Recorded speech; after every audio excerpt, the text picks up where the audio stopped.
삿포로 여행의 결과가 이렇습니다. 콘크리트 정글 속 길쭉한 도심공원. 해율포시 시민들의 건강을 책임지는 도심공원을 지어봅시다.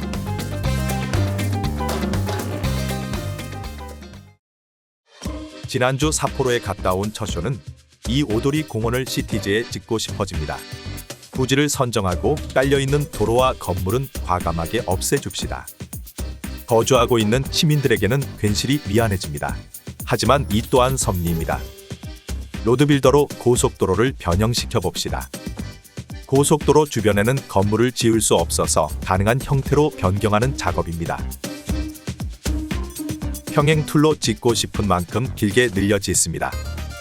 오도리 공원도 1.5km 남짓인데 해율포시에도 그 정도로 지어줍니다. 트램은 어떻냐는 채팅이 올라옵니다. 낭만과 쓸모없음의 끝판왕인 트램 선로를 추가해줍니다. 트램은 곧 이곳을 순환하며 돌아다닐 것입니다. 처음으로 지어보는 트램 노선에 이런저런 시행착오를 겪었습니다. 그래도 어떻게 잘 만들어줍니다. 어떤 건물이 어울릴까요?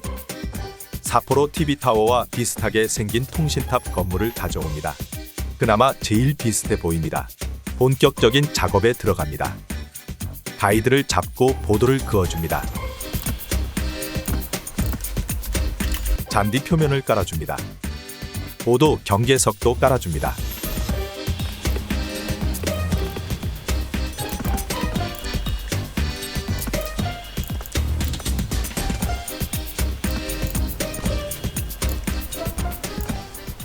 이렇게 작업을 하고 원래 있던 보도는 삭제합니다. 표면 마감이 잘 된 것처럼 보이도록 조정해줍니다. 타일 표면도 깔아줍니다. 보도 대신에 깔면 더 넓은 광장 느낌이 납니다. 사람이 다닐 수 있게 하려면 투명 보도를 까는 것도 방법입니다. 역시 잘 조절해주고요. 바닐라 보도 위에도 표면을 얹어줍니다. 공원과 이어지는 느낌을 낼 수 있습니다. 가로수 보호판을 깔아줍니다. 모여기선 실제로 보호를 하는 건 아니지만 있는 것이 더 낫더군요. 나무도 정성껏 선정하여 심어줍니다. 잔디밭에도 나무와 덤불을 심어줍니다. 이런 곳의 디테일도 살려주세요.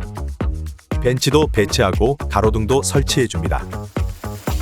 조도가 강한 조명을 깔아서 밤에도 잘 보일 수 있도록 해줍니다.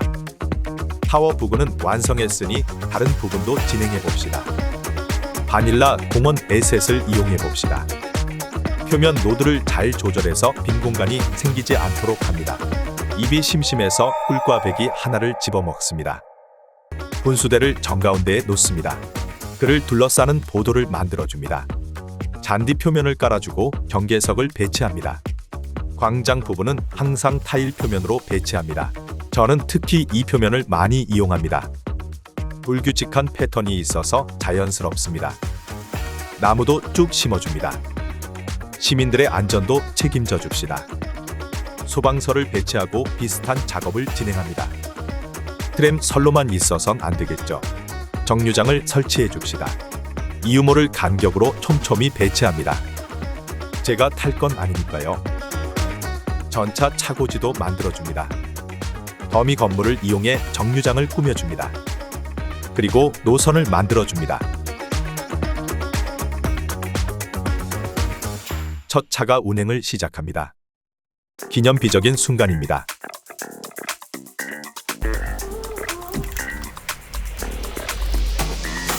다른 공원 부분을 만들어 봅시다.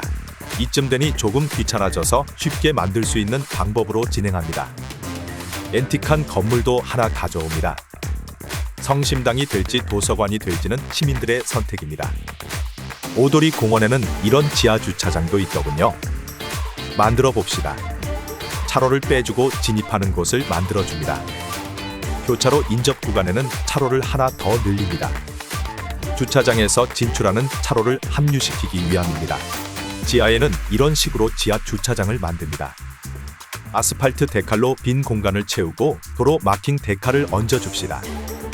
이 과정은 정말 고도의 섬세함이 요구되는 작업입니다. 슬슬 귀찮아집니다.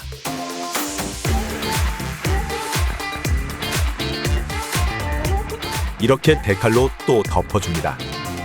이 방법은 시린이 1분 팁 영상에서 더 자세하게 볼 수 있습니다. 아 참, 그리고 구독과 좋아요도 부탁드립니다. 치지직에서 방송하니까 팔로우도 해주시면 감사하겠습니다. 하하. 공원 양옆으로 주택가를 만드는데 이 과정 때문에 하루를 꼬박 지샜습니다. 아무튼 마무리합니다.